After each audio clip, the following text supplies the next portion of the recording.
On this week's episode of Ride the Lightning, the Tesla unofficial podcast, I try to do a bit better in my Tesla predictions for 2019 than I did last year. Plus, new wheels are on the way for Model 3. Tesla does right by customers with regard to the federal tax credit that's about to phase out, and more.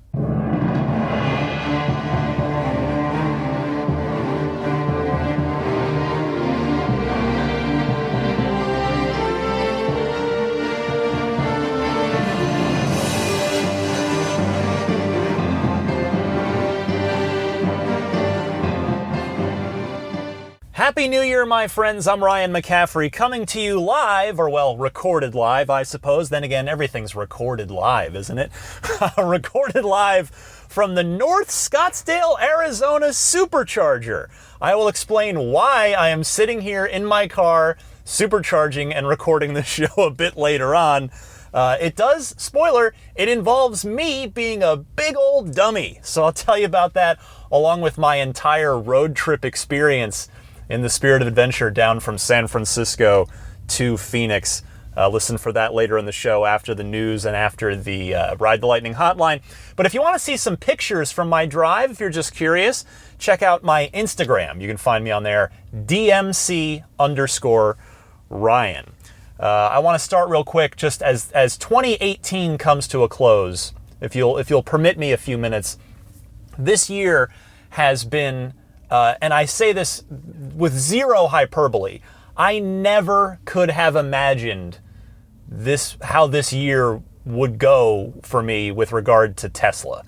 I mean, to say it exceeded any wildest dream is actually an understatement. I finally got my Model 3 after, like many of you, waiting for over 2 years and planning and saving and hoping and wondering what options will be available and when will I get it and what about this and what about that and can I afford this and that, and the car has just turned out, it's been an absolute dream. Everybody in my life has been asking me, so what do you think of it? And my answer has been that the three best things I've ever bought in my life are: 1, our house, which we're so lucky to have; 2, my LASIK surgery at age 22. Now, to be fair, that was a college graduation gift from my parents, so I didn't buy it, but roll with me on this one. And the third thing is this Model 3. It's really just been a blast, as so many of you are finding out, either if you're already an S or an X owner, or if, like me, you've become a Model 3 owner over the last year. And it's just been a treat with this car. It's so much fun. It just puts a smile on my face every time I stomp the pedal. And what a treat it has been. But of course, also, Ride the Lightning itself has grown this year. More listeners than ever now. I'm just so grateful for people to have checked out the podcast and found it to be a useful hour to hour and a half of their week. And again, the feedback I get from you guys, whether it's in emails or phone calls on the Ride the Lightning hotline or tweets or Instagram messages, whatever, all the platforms, it's just so encouraging and so just motivating, honestly, to keep, continue to put my best into it, which I really promise you I do each and every week. And then, of course, I mean, it's the attention. I started getting some replies on Twitter from Elon, and that was just fun, right? It was fun to get the answers to things I was curious about and be able to share that with you guys, and be able to kind of have him see, like, oh, okay, this guy is he asked me questions that he clearly likes enough to answer, and then as the year evolved, of course, towards the end of the year, he publicly agreed to come on this podcast. Still waiting for that one, but that's okay. I'm in communication with the Tesla PR team, and hopefully it will happen at some point sooner rather than later. And then obviously the big one, the big two, really, the next generation Tesla Roadster. I promise you, I am not being sly or anything when I say that I genuinely never even thought it was a possibility when I finally got my own car with my own referral code. But here we are, through the generosity of so many of you folks. I will now own a thing that a person like me in a, a person in my income bracket, let me just put it that way, should not have. Like, it's not a thing that should be real, but it is, and I'm so grateful, and everybody's been so supportive, including my wife, and boy, what a journey 2018 has been for me personally. So again, with specific regard to all things Tesla, and that's a lot of that is thanks to all of you, whether you've been listening for one episode or 178. I just want to say thank you. I really do. Thank you for a great 2018, and I'm going to continue to do my best to bring you a great weekly Tesla podcast throughout 2019 and certainly well beyond that. But Happy New Year to all of you, and with that segues perfectly into the first segment I wanted to get to. As you might imagine, a bit of a light news week in the world of Tesla. I expect next week probably will be too, as it continues to be the New Year's holiday, and people are still kind of off generally, and I don't expect a lot to break. But for this week, I did want to just continue, I guess now it's a tradition if I'm doing it again, and that is to make predictions for the year ahead. I'm recording this on Friday night, December 28th, as I said, here at the Scottsdale Supercharger. So this show is airing. It goes live on the 30th, so just sneaking this in. My predictions for 2019. Now, first, I dug up last year's predictions. I forgot that I themed it sexy predictions, S3XY, one for each. And it turns out I didn't do that well. It did not go that well for me in the prediction department. A quick recap. I predicted a full Model S redesign with all kinds of little details that I threw out there. No, that obviously didn't happen. Not even close. So that didn't happen. 0 points for me there. I predicted that the Model 3 would outsell the S and the X combined. I said, quote, conservatively, even if Tesla only does 2,000 cars per week, meaning Model 3s, for the entire year, that's 100,000 cars. If they ramp to 5,000 by the end of Q1, remember that was the goal, we could be looking at 400,000 plus Model 3s in 2018. Odds are it'll be somewhere in between. Well, maybe not the boldest prediction, but I was in there. I got the middle of the road part right. So I'll give myself a half a point on that one.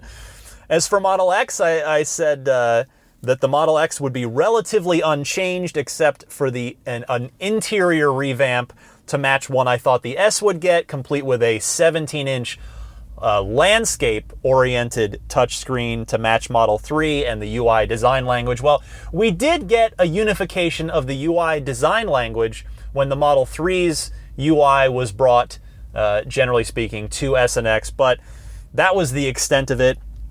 So no points for me on that one. And then I had predicted that Model Y would be announced in Q4. Well, it's the 28th at 10:30 p.m. Arizona time. So unless that surprise happens tomorrow or the day after, I don't think that one's going to happen. So I might end up only being 1 quarter off on that, which isn't too bad when it comes to trying to predict Tesla timelines. But so there you go. I didn't do too well in 2018. Here, though, are my predictions for 2019. I'm going to go ahead and stick with the same theme, but add one letter. I'm going to do sexier predictions. S, 3, X, Y, and R for Roadster. So I won't repeat my Model S will get a full redesign prediction, but I do think there is a very good chance we do get a larger battery pack. I know I said that last year. And the reason is, the Gigafactory is humming along. Their deal with Panasonic, it seemed like we heard a while ago that could come to a close at some point. And of course, Panasonic is a partner on the Gigafactory, but that's probably neither here nor there. There's nothing particularly stopping Tesla from offering a larger pack on S, except maybe the chief reason if it doesn't happen might just be battery capacity, the production limitations. All the batteries now they can possibly put together are going into Model 3s. They've still got power walls to do, but if the Gigafactory can continue to grow, continue to pump out cells, then I think we might see the Model S get an upgraded battery pack. Because really, the S has been very unchanged for quite a while now. And yes, it continues to sell a very steady 60-ish thousand units per year, and maybe that's just fine with Tesla.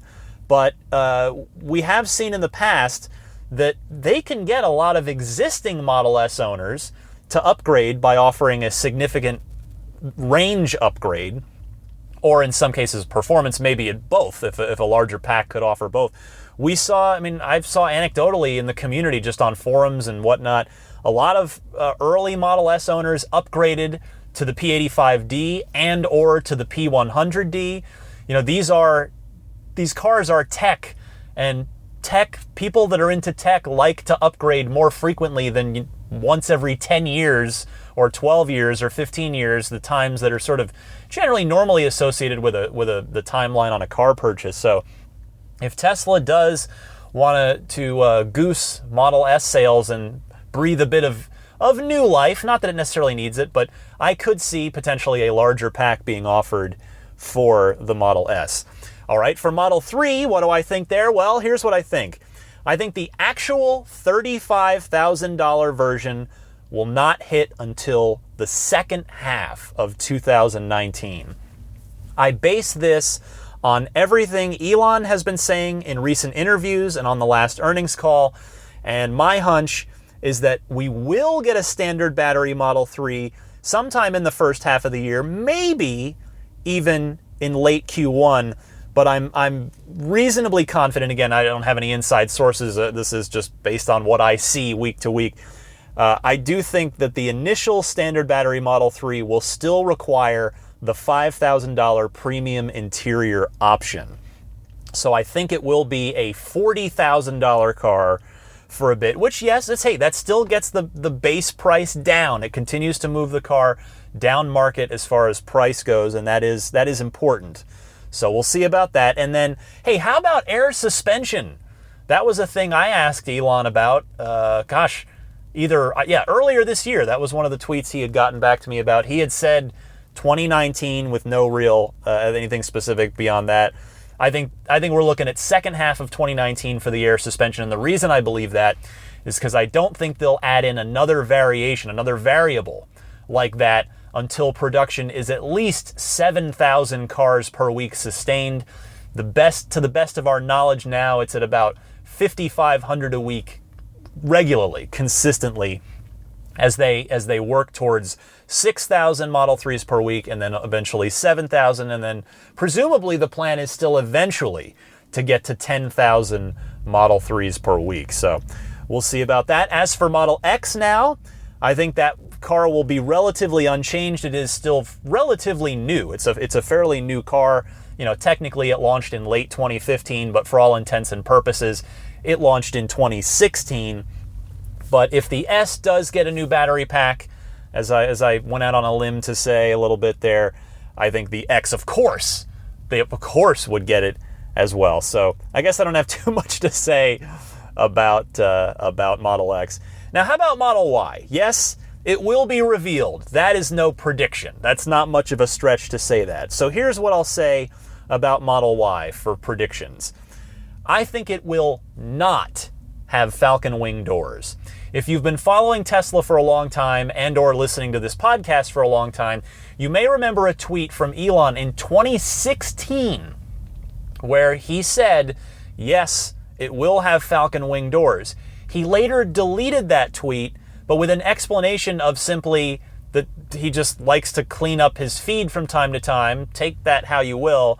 But I think now that tweet was made right really before Model X production had ramped, and there were a lot of initial quality issues and build issues as far as just getting those complicated Falcon Wing doors to be done correctly in volume production. So with the volumes that they're talking about, the production goals for Model Y, plus the fact that, let's be honest, while someone like me, granted, I don't own a Model X, so I don't live with it day to day, but in theory, I love the Falcon Wing doors, but hey, I had a DeLorean. That was my dream car as a kid. The Model X is the first production car since the first mass production car. I'll put it that way. The first mass produced car, because there was the SLS, the AMG SLS Gullwing, but that was super limited production. It was also, supercar priced. Anyway, the Model X is effectively the first mass production car since my beloved DeLorean to have Gullwing / Falcon Wing doors like that. So I'm biased in that regard, but I've talked to plenty of Model X owners who they're honest with me. They kind of have a love-hate relationship with the Falcon Wing doors. They love them in a lot of ways, but they have annoyances with them as well. So I don't think Tesla will want to risk alienating anyone. A traditional door will not do that. It might not be sexy, but it's easier to build, and it definitely doesn't alienate anyone. So I think we will not see Falcon Wing doors on the Model Y. To which point you might wonder, well, is the Model Y going to effectively be a Model 3 with a stretched a little with a third row and a higher seating position, higher ground clearance? Maybe. Tesla tends to always have something up its sleeve with regard to tech or cool new features. So we'll see. But that's what I think about Model Y and the door situation there. Finally, the Roadster. I think we will not see the Roadster again in 2019. I think Tesla's going to lay low with it. I think this year is going to be all about maintaining consistent profitability quarter to quarter, hopefully all 4 quarters. And I don't think Tesla is really going to mess around publicly with the supercar. And I want to go out on a limb here. Not on a limb, I guess. I want to just note, remember how I was saying a few minutes ago at the top of this segment, how just dreadfully wrong I was about all of last year's predictions? I really want to be wrong about this one.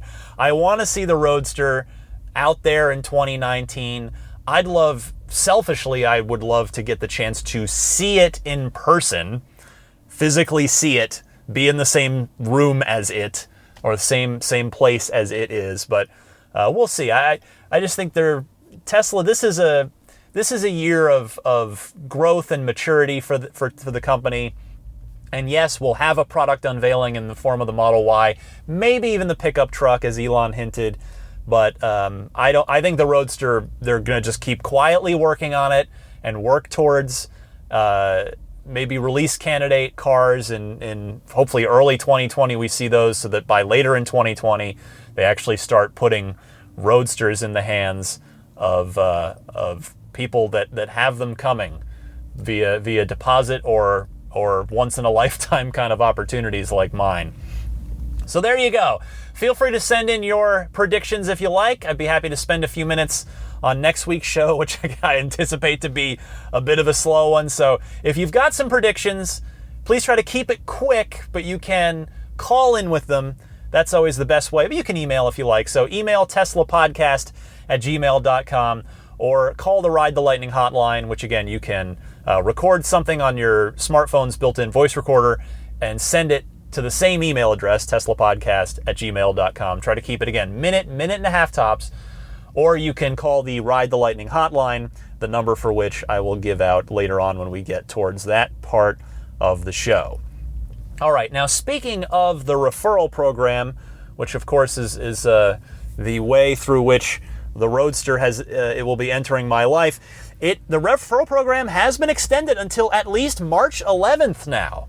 So I will stop trying to predict the death of the referral program, and believe me, I'm glad it's continuing. But the big news, the reason I bring that up is not simply to talk about that, but it's the new item that is part of the referral program prizes. So 3 referrals still gives you the option of the 21-inch Arachnid wheels, if you're a Model S owner, 22-inch turbine wheels, if you're a Model X owner, or the 1-week experience with S or X wherever you want that Tesla is. So if you were to go on vacation somewhere and want to have a Tesla for the week with you, you could do that. Now, those those are all well and good, but there was nothing specifically for Model 3 owners. I had actually emailed Tesla about that because for me, I was looking, I asked them, I said, hey, is there any chance, because a Model 3, the 20-inch winter tire and wheel set for my P3D is cheaper in value than the S Arachnids or the X Turbines. So it's like, hey, could I do this? Could I get this? Because that would be super useful to me, and there's nothing specifically for the Model 3 owners in here. And they said, well, no, sorry, you just have to take the S or X Experience. So, okay, I asked, I tried. But an answer to my wish of sorts here, not necessarily winter tire specific, but some exciting news for everybody who has a Model 3. 3 referrals now also will give Model 3 owners the option of getting forged performance wheels for Model 3. That's the exact way that Tesla phrases it. Forged, so let's see, enhance the performance of your Tesla with these exclusive wheels. Forged performance wheels for Model 3. Wheels will be available for installation starting summer of 2019. So these things are still probably 6 months out, maybe 7, maybe 8. They're a ways out. Nevertheless, this is great news for Model 3 owners because, again, now we have something in that referral tier that's just for us. My first thought is that I wonder if these are the quote-unquote performance aero wheels that showed up on the Chinese design studio about a month or so back that I talked about on the show. Those are 19-inch wheels, and they kind of look similar to the Aero wheels, but they have like 7 slits in them instead of, 4 or 5 on the traditional 5, I think, on the traditional Aero wheel. So I wonder if this could be those. I also was wondering, well, are they going to... The thing with those of you that have P3D Pluses, you know that the 18 and 19-inch wheels won't fit on the P3D Plus because it's a different, it's like a different wheel hub. So your only choice is aftermarket, or Tesla did, of course, finally start selling a winter tire and wheel package in 20-inch variant for us. So, I wanted to know, like, hey, are the P3D Pluses going to be able to use these forged performance wheels? And most of all, as I'm sure all of you hearing this are wondering, well, what do they look like? What does forged performance wheel mean? So I went ahead and asked Tesla about it. And to their credit, they did reply. Now, I'll just add one other thing. I wonder too, and I sort of have speculated on this before with regard to those again, quote-unquote performance arrows, as I'm calling them, from the Chinese design studio. Could they be the turbine wheels that we saw on the Rolling Red Mule that now lives on display at the Gigafactory and was, of course, on stage with the 2 functioning Model 3 prototypes at the initial reveal event back on March 31st, 2016? Could this be those wheels? Because Elon did say those were going to get made. I think there's a good chance these could be those. But, again, I went ahead and asked Tesla, and they didn't answer everything, but to their credit here on what is effectively a holiday week, although I suspect maybe not necessarily for them because they've got a huge end of quarter push here to get through. They did kindly offer this in response that I can pass along to you. They said, quote, "We'll share more details at a later date, but I can say they will indeed fit all trims of Model 3, and we will also provide options." Oh, so this is a quick backstory. I'd asked if there was any way that people who already had 3 referrals or more to get to get to that the Arachnid turbine or 1 week S or X experience. Hey, is there any way that we can get those? Meaning, even if we have to get 3 more referrals, perhaps. If that was the thing. And they said, quote, and I lost my place, "We will also provide options for secret level winners." So if you're into that higher tier of referrals, to swap their referrals and earn these. So hopefully, I might get a crack at these things to go ahead and be able to get my hands on them. Now, those of you who've been listening know I am completely in love with the 20-inch sport wheels. I've loved them ever since they were on the original silver Alpha prototype of the Model 3, and they were in a 20-inch variant on that car, and I was hoping, I hope they actually offer them in 20, because they offered them in 19 only at the beginning. They, of course, did offer that 20-inch wheel, and I'm so grateful to have been able to purchase them and have them on my car. So I love these wheels. It would take a lot to get me to swap them off, as far as it'd have to be a really design that really just hits my heart in just the right place. But I think the cool part is, the worst case, is if I'm able to get my hands on them, I can throw some winter tires on them and be able to swap them on and off for any winter journeys. If I wanted to head up to Tahoe or do any kind of winter traveling up into winter weather places. So that will be cool if that's able to happen. But the point being here is that ultimately, I'm just glad to hear that the referral program has been extended, because now hopefully maybe the first wave of standard battery reservation holders maybe will be able to get their cars and participate in the program for a little while, at the very least. We'll see about the timing on that. And that, I'll tell you, that goes for Europeans as well, because as you folks know, you don't get your own referral code to start sharing until you take delivery of your car. Well, deliveries are expected to begin in Europe in February. That means that those initial the initial orders coming out of Europe now that will be able to participate in the referral program for at least a little while, and hopefully get themselves, hopefully some of you folks can get a prize or two or three out of it. And that's just great. The more people that can participate and help, have fun, winning prizes and spreading the love, it's just a good thing. It's a win all around for everybody. Speaking of wins for everybody, Tesla is guaranteeing the federal tax credit if you're in position to arrange it. So this could affect some of you out there right now, if you have not already heard this.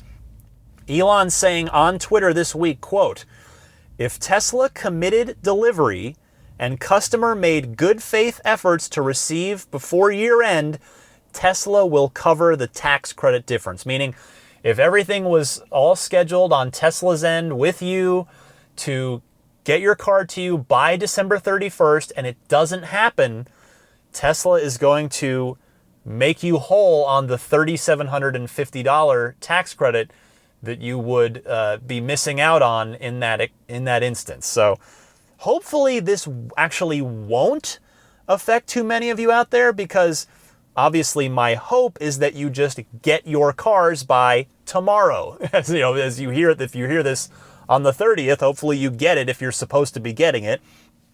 But if that is you and Tesla couldn't deliver or didn't deliver, I would advise you to contact your delivery advisor, politely mention that tweet by Elon. You can say, hey, it's a tweet from Elon on December 22nd. I'm sure they'll be well aware of it. But and again, I know I sound like a broken record with this sometimes, but it's important, I think, there's so much negativity in the world, particularly online, which of course is where Elon puts out a lot of his information via Twitter. So I would rather err on the side of being too positive than just overly critical or what have you. You guys know that I'm going to do my best to. I admit I'm a fanboy, but I'm going to try. I'm going to call it like I see it and call BS when I need to. But again, just in this case, I think again, Tesla almost always is able to do the right thing by its customers, and this is an example of that. So kudos to Elon and the Tesla team for doing that and for making that clear to all of their customers. That inspires a lot of confidence with your customers. That is a good thing. Speaking of good things, here's another slick segue to end the year with. The Detroit News and their automotive writer who goes, his name is Henry Payne. The Detroit News has named the Model 3 their car of the year. I just wanted to read you a chunk of their description from the write-up, because this I'll tell you why in a minute. So Mr. Payne says, quote, Tesla made history in 2018. The first viable startup automaker in my lifetime. The American brand's first volume vehicle soared to the top of the luxury sales charts over Germany's formidable brands. He says, parentheses, I bought a Tesla to follow the journey firsthand. I also own a Subaru, Honda, Ram, and Porsche. To put the Model 3's achievement in perspective, Inside EVs project sales to eclipse 130,000 units this year. That's nearly double the next best-selling luxury vehicle, the Mercedes GLC SUV. And the Model 3 is a sedan in a sedan-averse market here in the United States.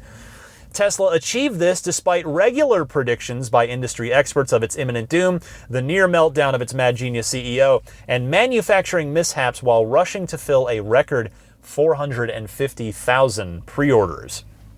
The $55,000 Model 3 succeeds because it is Apple on wheels. Musk reimagined the car like Steve Jobs rethought the phone as a study in design minimalism that is both gorgeous and more efficient than established platforms. Privately, other automaker execs tell me they admire Tesla for innovations that are pushing the industry forward. Over-the-air updates, better connectivity, better user interfaces.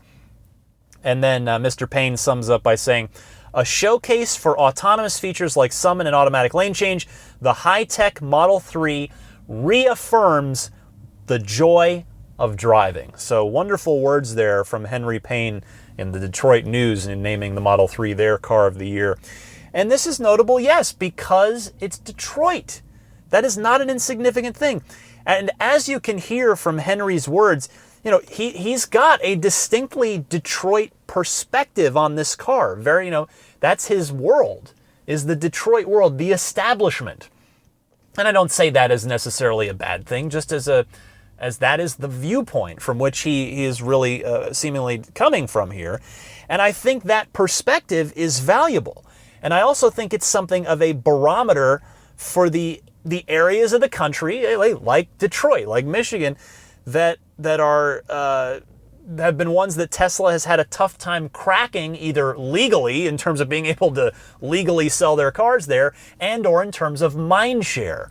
So this is I think a really significant thing, and great stuff from Henry Payne and the Detroit News.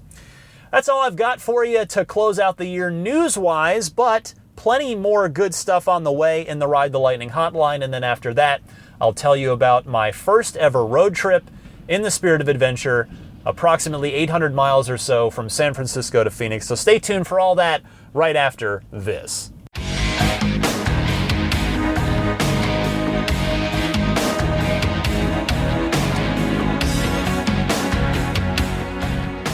It's Ride the Lightning hotline time. Your questions, your comments, your discussion topics.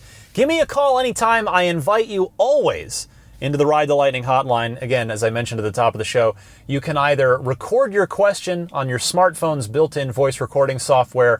Please try to keep your call to a minute or minute and a half tops. You can send that file to me at teslapodcast@gmail.com. Alternatively, you can call and leave a message anytime, day or night, on the Ride the Lightning hotline. It's a toll-free number. That number is 1-888-989-8752. Again, that's 1-888-989-TSLA. And if you know someone special with an upcoming birthday, anniversary, graduation, or some other special occasion, you can give them a unique gift of recorded voices from friends and family telling them why they're special. The recordings can be podcasted or put onto a keepsake. Visit lifeonrecord.com to learn more. Let's kick it off with Ramy in the Netherlands with a good correction about European pricing on Model 3. Ramy, take it away. Hey Ryan, this is Ramy, your friend from the Netherlands. I wanted to chime in on the European pricing discussion on the Tesla Model 3. I think there are some misconceptions about why the prices here are more expensive than in the United States. The sticker price here in Europe is including sales tax. And that's a big difference because in the United States it's excluding sales tax. If you look at the Netherlands, for example, it's 21%, which is pretty high. If you look at Germany, it's 19%. And this differs per country. That's also where the price difference per country comes from. And if I calculate the Dutch price, take off the sales tax and convert that to US dollars, and I'm looking at a long-range all-wheel drive premium interior Tesla Model 3, then the price here is $55,386 US dollars, which is still a little bit more expensive than in the United States, but I do understand why Tesla does this because of shipping costs and of course fluctuations in US dollars versus euro pricing. In the Netherlands, business owners can get their sales tax fully refunded from the government. And there's also an EV investment fund in the Netherlands with which you can get up to $8,000 US dollars back depending on your liability. I have not ordered my Tesla Model 3 yet because I'm still waiting for lower priced options. I hope this helps the European listeners. Keep up the good work. I listen to your show every week. Thanks. Bye. Rami, that is an excellent summary. Thank you so much. A few people actually mentioned this to me as well, either in email or calls. I just straight missed the whole VAT tax thing on the original call. I should have known better. I mean, yes, I don't want to say I'm a dumb American, but I know I just whiffed on that one. So, but Rami, that was just a wonderful, thorough explanation of it to put it all in perspective for nudniks like me who just don't understand how things work in Europe. So thank you so much for setting me straight on that. Let me go to my friend Ron in Nashville up next. Wants to ask about data collection. Ron, go ahead. Hey, Ryan, it's Ron from Nashville. Just a question about data with respect to Tesla. I'm kind of curious to know what, if any, is the intent with the data obtained from our driving habits, where we park, where we potentially eat, shop, etc. I don't know if they've contemplated or even made arrangements for how they would data share, like things, for example, Facebook. But it's something my wife and I have talked about and just kind of contemplated. I don't know if you may have covered it in the past and we may have missed it, but just something to contemplate and maybe ask Elon in the interview if this is something you don't already know the answer to. Thanks. Love the show. Excellent question, Ron. What I can tell you is that Tesla has gone on record in saying that the data collected is not associated with your particular car. Effectively, it's not labeled. But that's not to say that Tesla might not still be able to monetize it at some point, even if it's anonymous data. There is potentially a lot of money on the table there. When I was looking this up and trying to go on more than just my own memory, I found an article on Business Insider that included this, quote, McKinsey & Co. researchers predict that car data monetization on a global scale is set to become a $450 to $750 billion industry by 2030. Wow.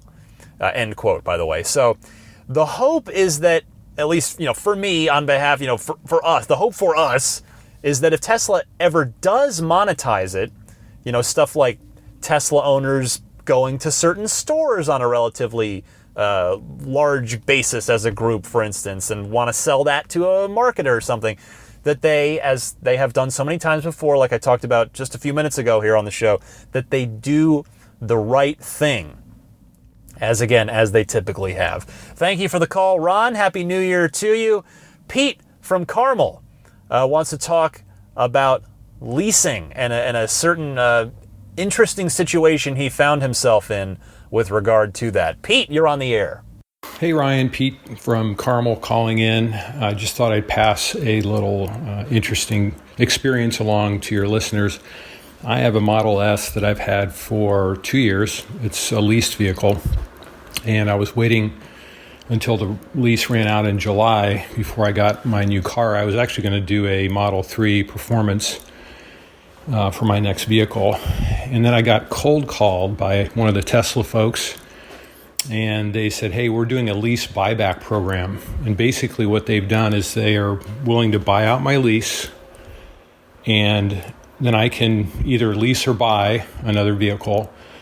I'm actually buying a 100D because they're actually giving me that car after the lease buyback for less than what I paid for my first S, which is a 90D. So it's kind of double dipping. I get to bail out of my lease early and get a nicer car for a little bit less money. The financing rate was good. I actually turned on a couple of my other friends to this deal, and they did the same thing. So if there's any listeners out there that maybe are stuck in a lease and they want to get out of the lease early, Tesla's willing to do that. There's a limited number of months. I'm not sure what their limit is, but they're very hot to trot to sell new cars. So this is the time to hit while the iron's hot. Happy holidays to you and your family and all the listeners. Wow, Pete, that is tough to say no to. In fact, they've made it almost impossible to do so from how you describe it. When I was volunteering at Fremont, I guess a week or so ago, whatever. When I was volunteering with new deliveries at Fremont, there was a listener that I met there named Jeff who was actually doing the exact same thing you were doing. His P90D Model S lease wasn't up until May, I believe that's what he told me, and they were putting him in a P100D that day at the Fremont Delivery Hub. So this is clearly a strategic play on Tesla's part. And I would expect that this is only for the end of quarter push, but maybe they're thinking ahead to Q1 as well. That'll be kind of an interesting one to keep an eye on if they sort of continue that behavior, or if it suddenly goes away now that the quarter is over. Thank you for sharing this, Pete. And perhaps, as you note, other listeners might find this useful as well. That's why I wanted to play your call. James from Southern California, replying to Will, who was asking about regeneration on the braking in cold weather climates. James, go ahead. Hey Ryan, it's James from Southern California. Last week Will was asking about regen in cold weather climates. The cold weather is one big factor when it comes to regen. The other big factor is how full your battery is. Most of us have seen when we're charged to 100%, you have limited regen. Well, even at 90% charge, the battery still limits regen. So this is part of the reason why I only charge to 80%. That way I have access to full regen all the time, and it helps my watts per mile. So this could be one factor for Will. Just a tip to pass along. Thanks. Good call, James. Yes, I have seen this as well. 80 to 85% does seem to be about the sweet spot for maximum regen before it starts to trickle off a little bit, at least when the outside temperature allows for it. It's actually, I forgot. I'll tell you, I'm down here in Phoenix right now, Phoenix area. I lived here for 15 years, and I forgot, oh yeah, the desert actually gets really cold at night. It's like it's colder than San Francisco at night in the wintertime. Anyway, a different Will than the original caller, the gentleman Will in Albany, New York, also I wanted to mention, correctly reminds me that the Model S and Model X have dedicated battery heating hardware, while the Model 3 does not. That also explains the part of Will in the UK's predicament. So thank you, both of you, to Will in Albany and James in Southern California for chiming in on this one.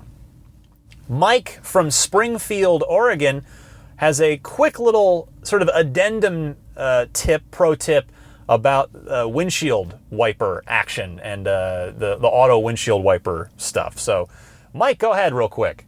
Hey, Ryan. Mike from Springfield, Oregon. Got a quick tip for you on the windshield wiper issue. On the Model 3, if you touch that left stalk button, not only does it make the wipers wipe once, but it brings up the wiper UI on the screen. So you can just tap that one touch and then, hit the manual setting that you like.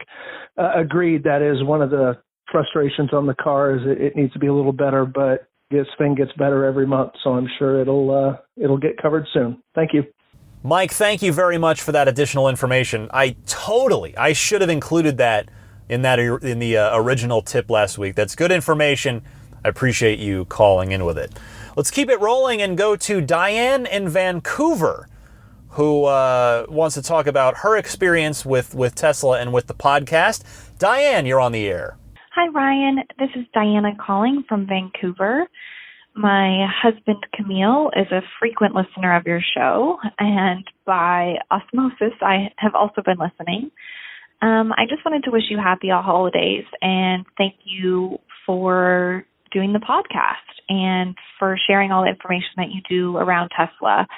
It has certainly helped me become more educated, and my husband and I actually drove the sports version. I'm not sure I'm getting that right, but one of the fancier versions, we took a Model 3 for a test drive, and I'm not going to lie, the experience was pretty mind-boggling. If we had an extra $80,000, I would definitely be willing to procure it. So anyways, just wanted to say thank you for doing the podcast, and hopefully my husband is listening, and this will be a lovely holiday surprise for him. Thanks so much. Bye. Diane, I hope that wonderful call of yours makes your husband's day, because I'm going to be, honestly, it sure as heck made my day. That is incredibly kind of you to say, and I'm glad that your seemingly involuntary exposure to my voice, at least at first, has now turned into a good thing. Thank you very much. Next, Zachary in Chicago. I believe it was Zachary. I had a little bit of a hard time hearing the name on this. I hope I've got this right. Zachary from Chicago has just wanted to express a word of gratitude, and I just want to make a comment on that. Zachary, go ahead. Hey Ryan, this is Zachary from Chicago. I wanted to thank you for teaching me about the adjustment of the car seat. I had my car for nearly 6 months, and I didn't even know about the lower back support button. It was there, so even I've listened to your podcast for about 3 years and owned the car for 6 months. I did not know about it, so thank you so much for teaching me about it, and congratulations on your Roadster. You fully deserve that with your educational podcast, and it's very inspirational. Thank you. Well, I am very happy to be of help. You know, that's why, from what I wanted to say about this is from time to time I talk about evergreen topics. You know, I kind of mention that because, you know, those evergreen topics can be useful to both new listeners and people who simply may not have known that bit of information. I mean, the pro tip section of the podcast that I've been doing for a little while now, so much of that has been new to me. So, you know, I'm learning stuff from you guys. I'm happy to pass it along. It's great. So I hope that you're sitting a bit more comfortably in your car now. Thank you so much for the kind words. Happy New Year to you. Leon in Ohio is taking a ride in his Model 3, calls into the show, and wants to comment on Navigate on Autopilot. Leon, go ahead. Hey Ryan, it's Leon from Avon, Ohio. On my way to do an estimate, and I drive my Model 3. I had it on navigation on autopilot, and I've done about 50 bug reports. I'm just curious if anybody else has this problem. My navigation volume keeps going down, sometimes to 0 by itself. I do a bug report, and then I set it about midway, maybe 60%. And then sure enough, when I'm using autopilot, it happens again. Just wondering if anybody else having this problem. Is there a fix? Love your show. Keep up the good work. Well, Leon, I've not heard of that one, but then again, I'm the wrong guy to ask because I muted my navigation voice on probably the first day I got the car. But again, as I like to do from time to time, hey, I don't have all the answers, but sometimes we can crowdsource it. So I'm happy to throw this out to the group in case anybody has a solution for Leon. Send it in to me, email, call, whatever works for you. Leon, I will let you know if anything comes through to help you out. I'm going to go to Bob in Austin next. Haven't heard from Bob in a little while. He's a regular caller, a long-time caller. He's responding to the caller who'd been mentioning auto lane changes being canceled by the car rather than the user. Bob, go ahead. Hello, Ryan. It's Bob from Austin. I'm calling in response to the caller who said that his Tesla abruptly canceled a lane change and veered back into the original lane. On my Model S, that happened to me once a couple of years ago, and I quickly figured out what was going on. When I signal for a lane change in AP1 autopilot, instead of turning the turn signal on, I just hold it down. You know how you can hold the turn signal down when you let your hand go, it goes off again. And I did that, and after it was about halfway through the lane change, I released the turn signal. The car must have interpreted that as a board and veered back into the lane. It was pretty surprising. I tried that experiment a couple of times to make sure that that's what was happening. So it could be that that's what happened to you and this man who called in, was that you had held the turn signal down just slightly enough to turn the signal on, the car starts changing lane. Before it's completed the lane change and let go, and the car says, he must want me to go back, and you go back. So that's just a possibility. Thanks a lot. Bye-bye. Thank you, Bob. I don't recall if the original caller had a Model 3, and I say that because the Model 3 has a different turn signal stalk entirely, whole different turn signal setup than the Model S and the Model X do. But what I wanted to add to this was that this actually happened to me a few times on my San Francisco to Phoenix road trip that I'll tell you about in a little while here, and I'm not sure why. In Model 3, you just click the turn signal all the way, whether it's, down to go left, up to go right, and then the car does its thing and it turns the signal off itself automatically when it's done with the lane change. So I'm not sure what the car is seeing, or more specifically thinks it sees when those cancellations happen, but I am confident, at least, I am very confident, definitely, that those false positives are going to get less and less frequent with subsequent software updates. The thing is, though, it's definitely enough to A, jolt you, and B, annoy you, and really C, kind of give you less confidence in using the feature, which is, you don't want that, because if people don't have confidence in it, they're not going to use it, and then that's just what's the point? That doesn't help anybody in that case. So we'll see how that goes over time. Finally, the last call of 2018, I think it's fitting, goes to Lawton in Chicago, who always is just so positive, so enthusiastic. My original regular caller. Love Lawton. He's always so nice. And Lawton, again, I'm so looking forward to meeting you on the Roadster Tour when I come through Chicago, maybe even sooner if I'm lucky. But so Lawton from Chicago has the last call of 2018, speculating on upcoming full self-driving features. Lawton, you are on the air. Hi, Ryan. It's Lawton from Chicago. With your upcoming Tesla 2019 predictions, I want to get your thoughts on the timeline and requirements of future autopilot and self-driving features. Per Tesla, all vehicles shipping since October 2016 have the necessary sensors with autopilot hardware 2 to eventually achieve full self-driving. However, all vehicles may not have sufficient computing power. Version 2.5 hardware with increased computer power was released around July 2017, with version 3 coming in 2019 being over 10 times faster than version 2.5. When do you think Tesla will start requiring additional processing power to enable further enhanced autopilot and eventual full self-driving features? As more Model 3s and new S and Xs are sold, vehicles with version 2 hardware will become an increasingly smaller portion of Teslas on the road. My hunch is that navigating autopilot will be updated in mid-2019 to include recognition of traffic lights, stop signs, and roundabouts that Elon hinted about in his December 9th tweet. Afterwards, given limited engineering resources and deploying their advanced neural net, Tesla might consider optimizing on hardware version 2.5 and above for further new major features. This will also allow Tesla to further increase revenue by targeting current version 2 hardware owners to upgrade to full self-driving with the associated version 3 processor. To incentivize upgrades, either at the end of the quarters or after major software updates, they could periodically offer the upgrade at a discount for its current $4,000 or more cost. Thanks for spreading Tesla cheer and good tidings year-round. Best wishes for a happy, healthy, and prosperous new year. Look forward to your thoughts. Thanks, Lawton. It does seem like enhanced autopilot is just about, quote-unquote, done as far as features go.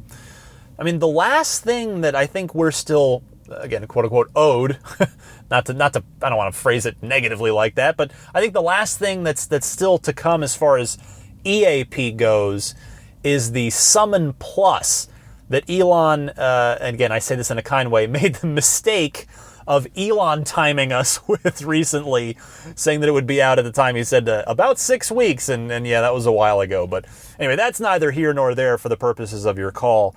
So, but after Summon Plus, where you can have your car follow you around like a pet, I think anything else moving forward is going to require that Autopilot 3.0 computer that Tesla's producing in-house, developed in-house, and thus require that $5,000 full self-driving upgrade option, unless, of course, you happen to already prepay it at $3,000 when you ordered your car.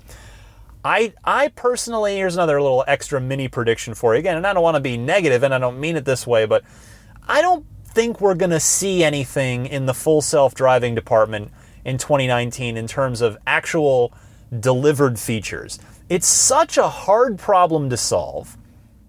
And Elon recently sent out a company email offering a bit of a deal on car pricing for employees who are willing to test out those full self-driving features and give feedback to the Autopilot team. I suspect that Tesla is just going to be doing a lot of internal testing on it throughout 2019. There may be regulatory issues involved, even if Tesla's tech is ready to go with any of the full self-driving features. I think maybe we might finally get that coast-to-coast autonomous demo that's been promised for a while. That would seemingly be tied to the Autopilot 3 computer, so we'll see about that. I'm eager to see what Tesla comes up with, and again, I'm wondering if they're going to make me regret not paying the $3,000 up front to get that full self-driving when I ordered my car. That's it for the Ride the Lightning hotline, but again, that's only for 2018. Got plenty more of your calls to do in 2019, so please keep them coming. I gave you the call-in information a couple of times earlier in the show, so please dial me up. Feel free anytime. Would love to hear from you. And I will be right back with a little discussion, some notes from my 800-mile journey in the spirit of adventure from San Francisco to Phoenix. Be right back.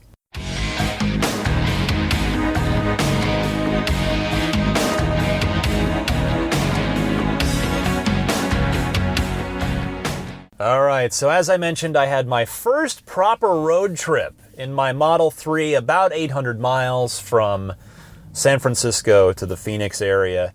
I want to first give a big shout out to my road trip buddy, Michael from Pleasanton. Now, Michael is a listener of the show, and he heard I was going to Phoenix after Christmas, and he reached out and said, "Hey, when are you going?" And it so worked out that his schedule was a little bit flexible, and we caravaned together. He came with me, which was just great. And I'll tell you, I can't thank him enough, because it really was a safety blanket for me, in that having never done an electric car road trip, just having someone there to quite literally watch my back. Although when most of the drive we decided that Michael should lead, so that any little maybe bit of drag resistance or drag benefit, he would absorb the wind, and I maybe would pick up a little bit of bonus in his wake, because I have the less efficient car than he has. A long range Model 3 with the 18-inch aero wheels.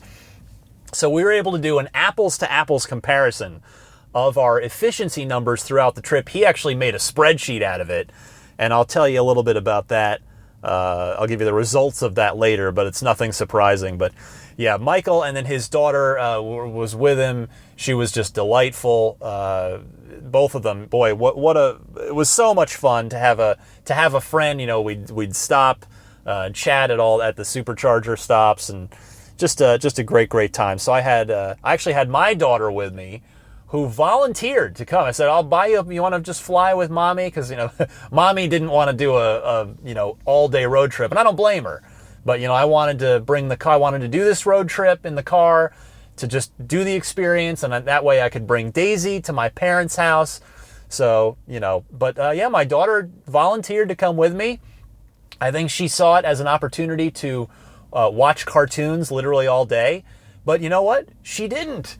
She listened to an audiobook for a little while and then ended up just watching out the window the entire trip and just talking my ear off. And it was great. It was a great little bonding experience for a day. Daisy was an angel. She just laid down in the back seat next to my daughter and was fantastic. She eliminated on command at all of the supercharger stops, so I didn't have to worry about that. So it was great. And a quick shout out as well. I ran into not one, two listeners who just out of the blue, without me, they recognized me at supercharger stops. So Jeff from Santa Clarita at the Santa Clarita supercharger stop.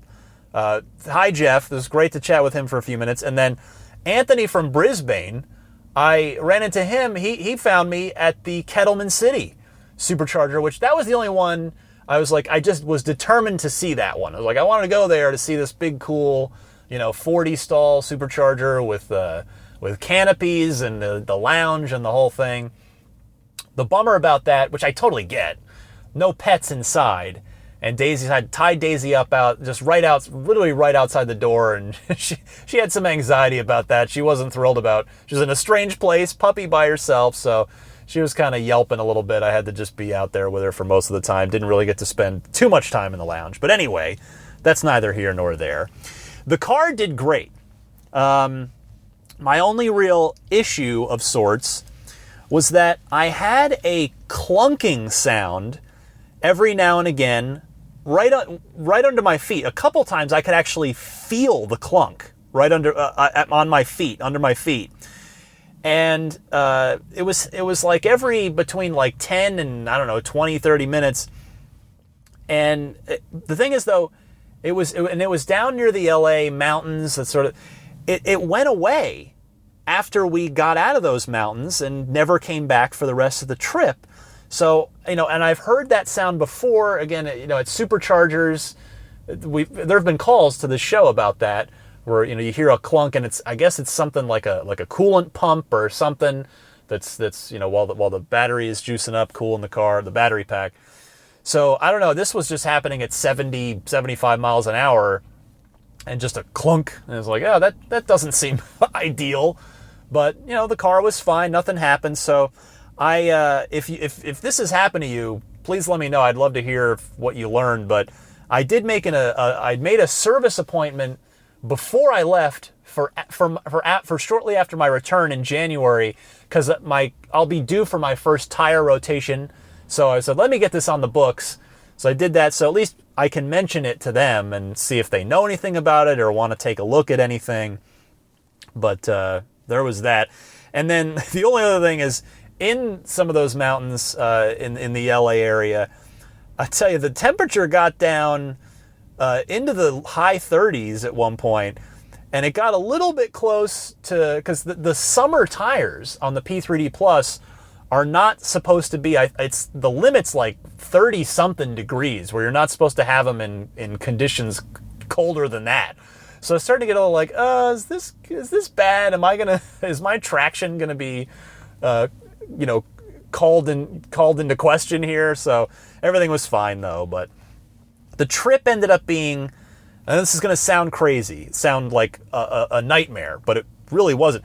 It was a 17-hour day. And again, I know that sounds insane, but it really didn't feel like it. Because I'd read so many accounts over the years of being just a Tesla fanboy with my face pressed on the glass from the outside looking in before I got my car.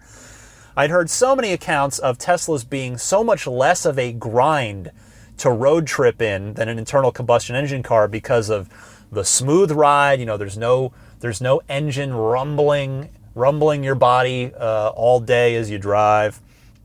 It's just a smooth ride. And, you got your mandated charging stops where you got to stop, get out, stretch your legs, take a break. and of course autopilot.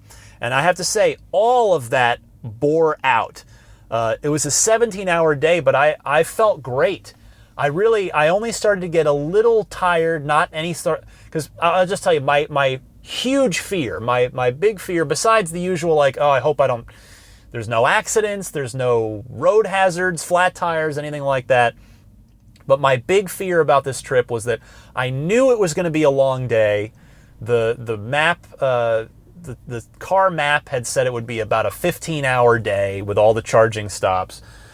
I was just worried I would be like dangerously drowsy, but towards the end of the trip. But that absolutely didn't happen. I only started to get like a little tired, but still fully alert, fully aware after the last charging stop, in about the last, 90 minutes, hour to 90 minutes of the drive. But the thing is, we ended up stopping. We spent about an hour at each of our 5 stops, which actually the math adds up on that, because it's about a 12-hour drive in an ICE car, and I've done it a number of times. And so, boom, you add 5 hours to that if you stayed at the charging stations, and that's where you get 17 hours. So that totally makes sense. But, we just, bathroom break, relieve the dog, get a snack, maybe a meal, depending on what time of day it was. And then we would chat about our strategy for the next leg of the trip. And in fact, on that note, Michael and I did have to strategize a bit and not just follow the car's directions blindly, because he had gone on a Better Route Planner, that website, and it was saying go down to Burbank. And I was like, I do not want to go down into the teeth of LA. That's like my nightmare. I've always done that trip from San Francisco, to Phoenix. You get down, and then I'd always taken the 210 across through Pasadena, and then all the way around, and then the 15 down to I-10 east, and then you bypass a lot of that LA madness as far as traffic goes. So I was looking at that, and so we adjusted. We stopped at we met at Livermore, the Livermore Supercharger, which was cool, by the way. So Livermore Supercharger, if you're ever in Northern California, there's plenty of them. There's a good number of 120 kilowatt superchargers, and it's a huge outdoor shopping mall.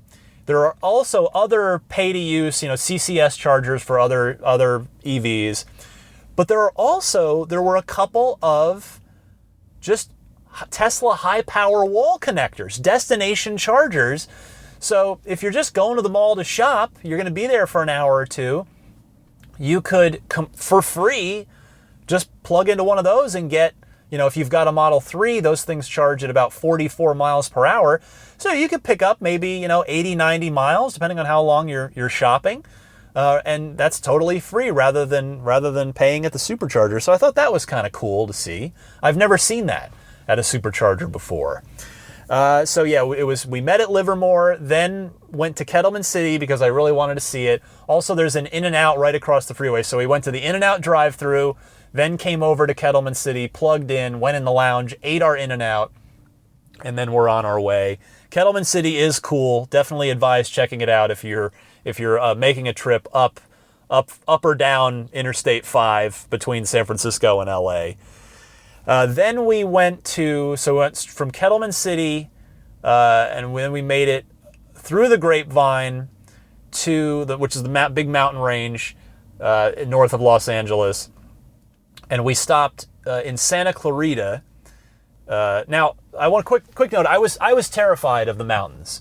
I was like, oh man, going up those mountains, it's just gonna, especially on my P3D with the 20-inch wheels, it's just gonna chew up my range. And I know you get a little bit coming back down, but I was really afraid of it. So we charged up extra long in Kettleman City, and then but it turned out the car did great. I mean, we had so much extra buffer, as it turned out, which was great, because then I had no anxiety about it.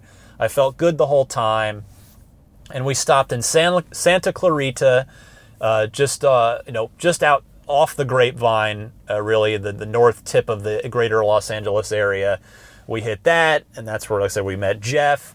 That was another outdoor mall, kind of shopping center there. That was all well and good.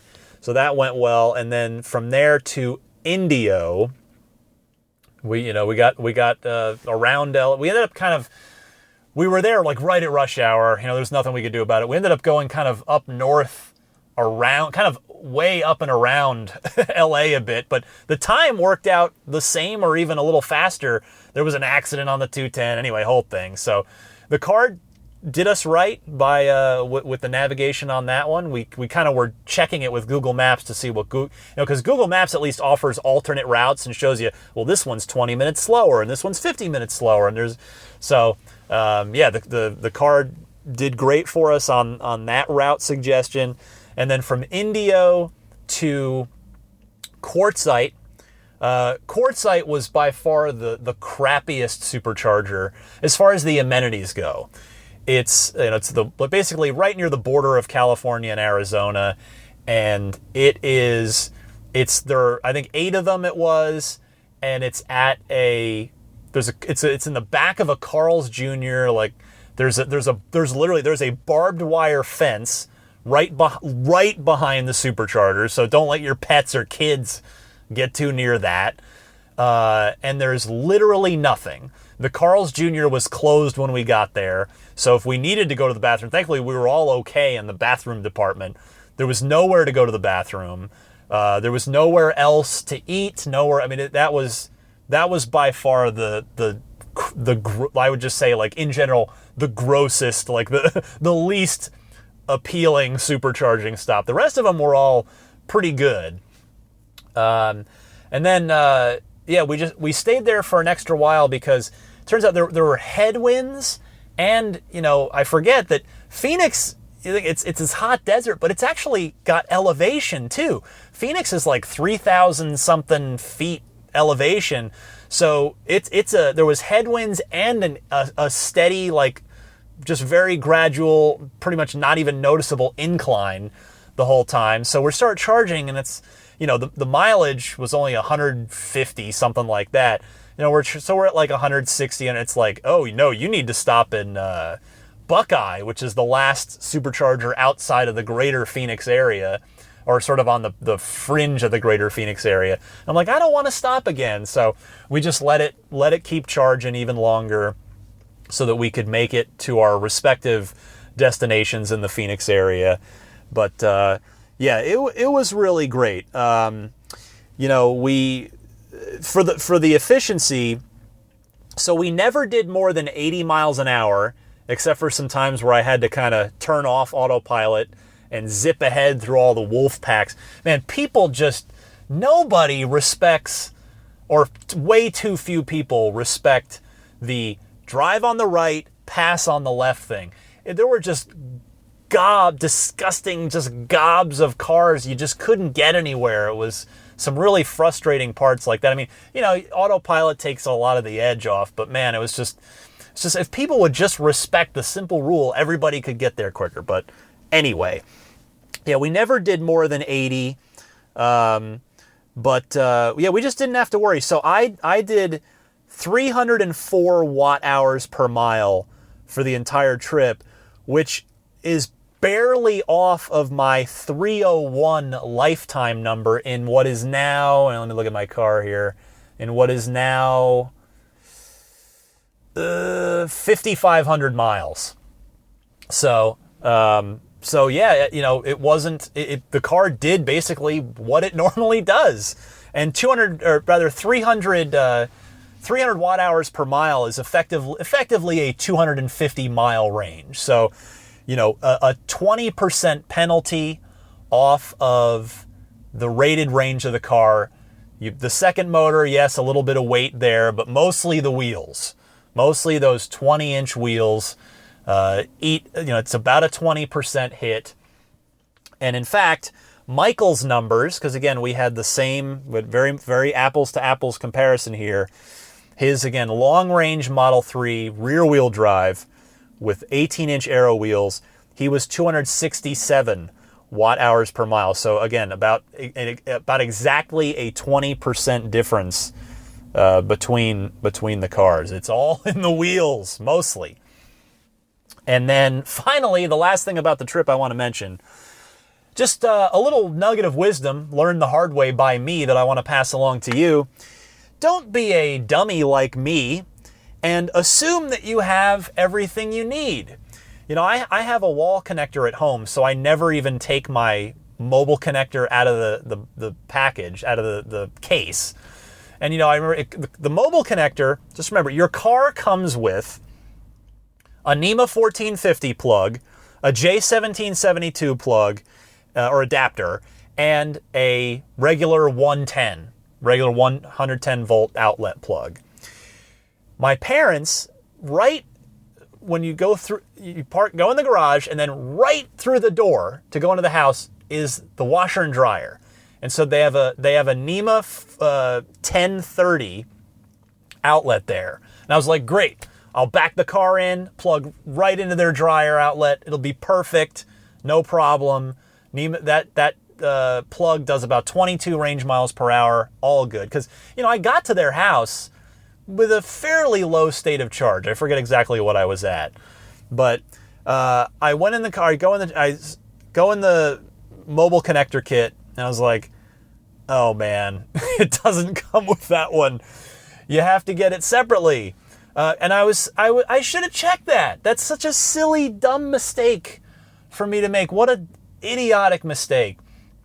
I called Tesla first thing in the morning, 9 a.m., the Scottsdale store. Very polite woman answers the phone. I said, do you guys happen to sell the 1030 adapter for the mobile connector at your store? Or can I only get it online? I just drove here. I forgot it. And I said, oh no. She said, oh no, sorry. We don't keep any in stock here. So I don't want to blanket attribute this to all the stores, but if this is a normal policy, I'd really like to humbly suggest to Tesla that they keep like a few of each of those adapters and charging kits and charging solutions in the stores, because then if you get a dummy like me who either just doesn't check like a moron or just forgets, you know, that happens too. Because now what I'm having to do, so then I go online to order the $35 adapter piece that I need for my mobile connector. And I'm like, okay, I'm just going to have to bite the bullet here and pay for the overnight expedited shipping. There's no option for that. Tesla only ships FedEx Ground. Now, they don't charge you for it. It's free shipping. But you can't do overnight shipping, which that was, normally I wouldn't care. But it's like this was a kind of an emergency situation. So that was kind of frustrating. So I went ahead and ordered it anyway and had it shipped to my parents' house, knowing it'll probably show up the day before I leave next week. But, you know, then I'll have it for next time, and that's fine.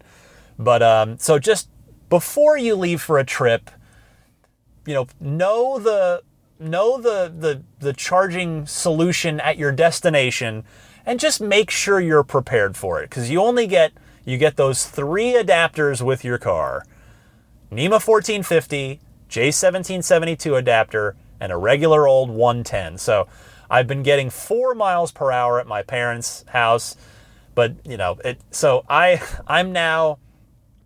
I was going to go to my cousin Pat's house and leave the car overnight with him, plugging into his high power wall connector.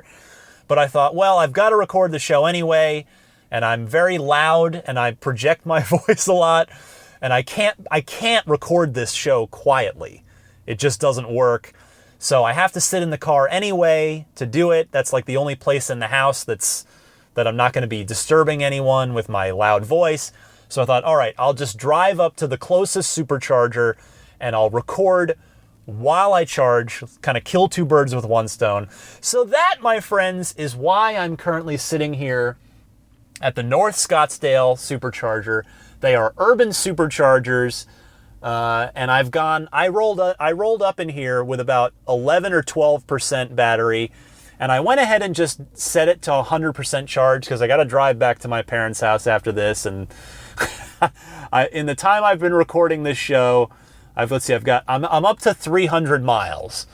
So, you know, it does take me a good hour, it's, I don't know, probably like an hour and a half to record this, something like that. But anyway, that's why I'm here. And so anybody that's walked by hopefully thinks I'm on a phone call with the speaker, with the Bluetooth, and doesn't just think I'm an insane person talking to myself in my Model 3. But there were a couple of Teslas here earlier, but now it is just me here. I don't know how many stations this is. It looks like at least a dozen. But in any case, that was my road trip. So it was a good one. I got to get home. Hopefully, fingers crossed that I have another successful drive on my return trip.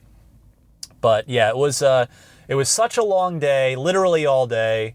But boy, it was great. It was physically great. I wasn't physically exhausted. I wasn't mentally exhausted.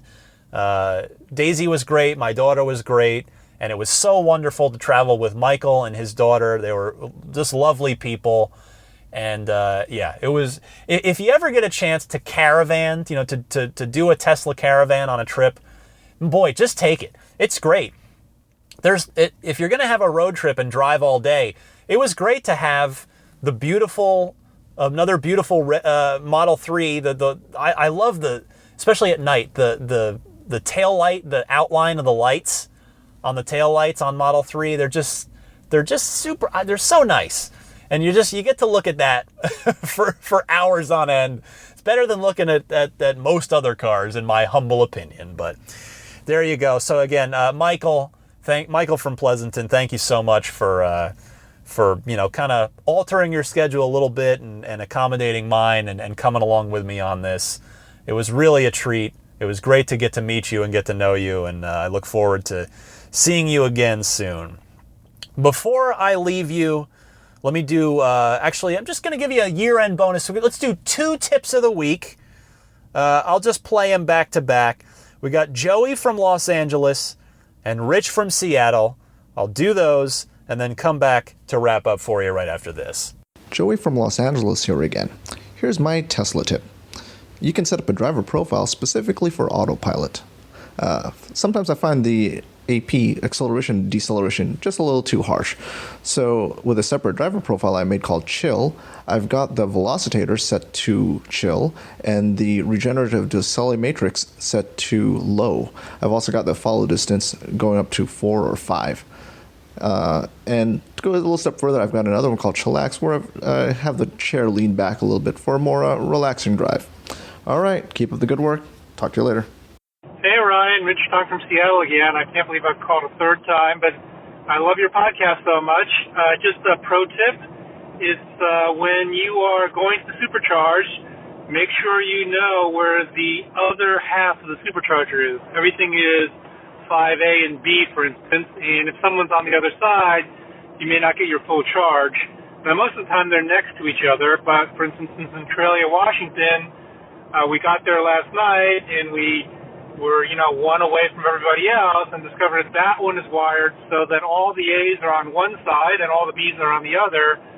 So we weren't getting the full charge and couldn't figure out why for a while. So make sure you know if you're in the A, where the B is, if you're in the B, where the A is, and hopefully it's taken.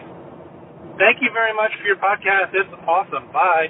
Joey, thank you. I like that tip about making a driver profile, a separate driver profile for autopilot. That is good stuff. And then Rich, I did cover that on my Beginner's Guide podcast, the A and the B on the superchargers. But again, it's a good reminder for everybody. If you didn't hear that, so good stuff from both Joey and Rich there. Thank you all. And that'll about wrap it up. I want to mention, if you are in the market for any Tesla accessories, things like lighting kits, screen protectors, center console wraps, TESLA lettering, Roadster style for the back of your Tesla, the puddle lights that shine the cool Tesla logo or whatever Tesla related logo you want down underneath your door when you open your door at night. All that stuff, abstractocean.com. Use the coupon code RTLPodcast at checkout to get 15% off of your very first order. Again, that code is RTLPodcast, all one word.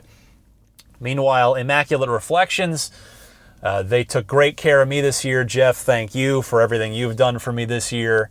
My Model 3 just looks great thanks to him.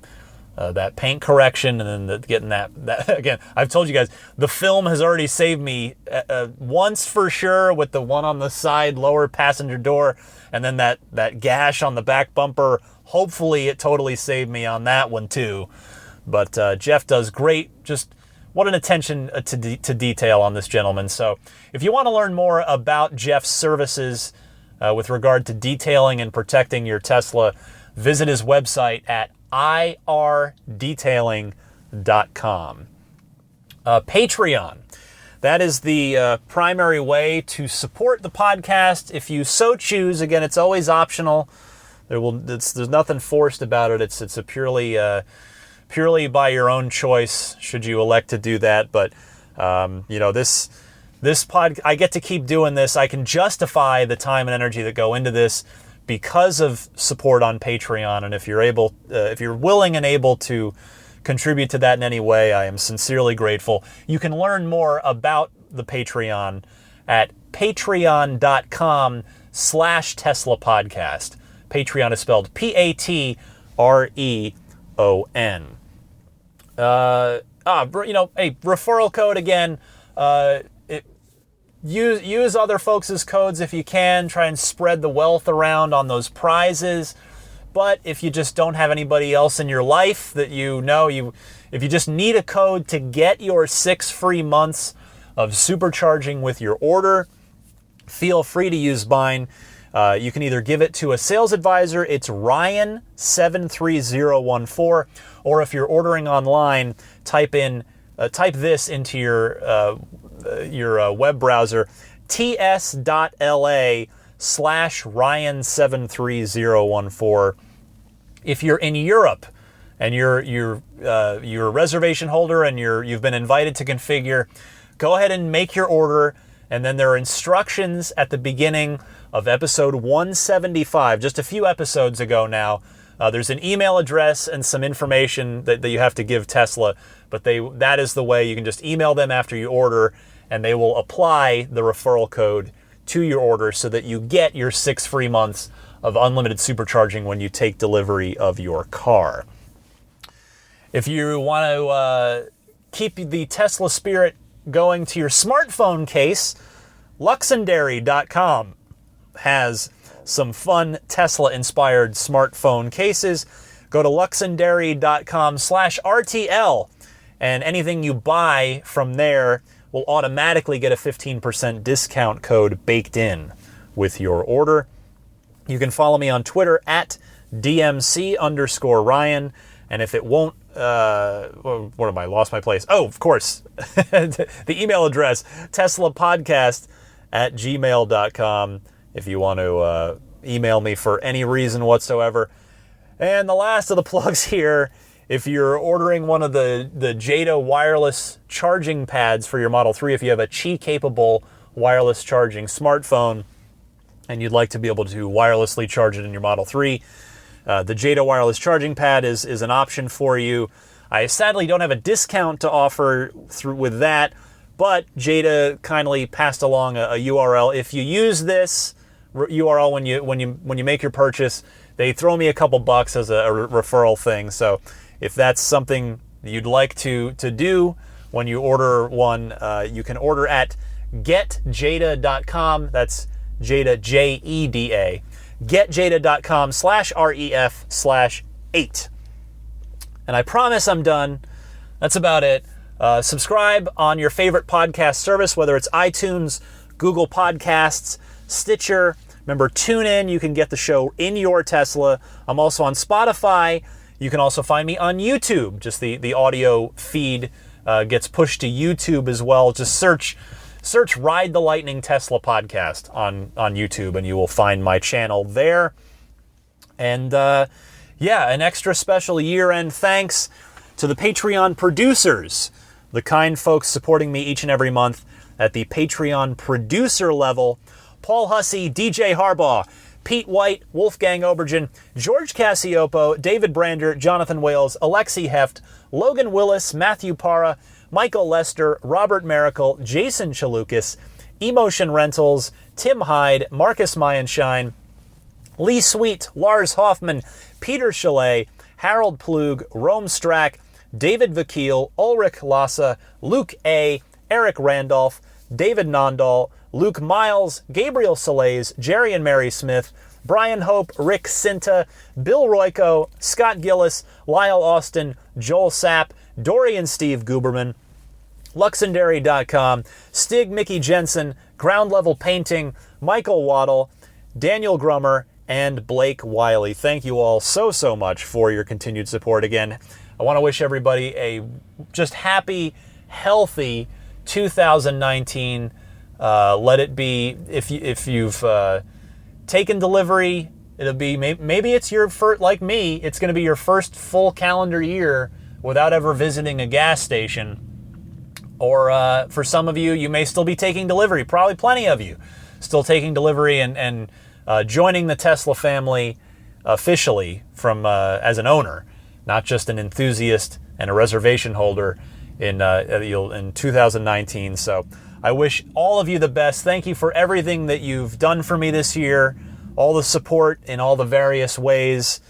It's been a heck of a 2018. Here's to a great 2019 for all of you, particularly, and certainly for Tesla as well, because when we want to see them do well. When they do well, I think we all do well in some way, shape, and form. So here's to a wonderful 2019. Happy New Year, everybody, and happy electric motoring.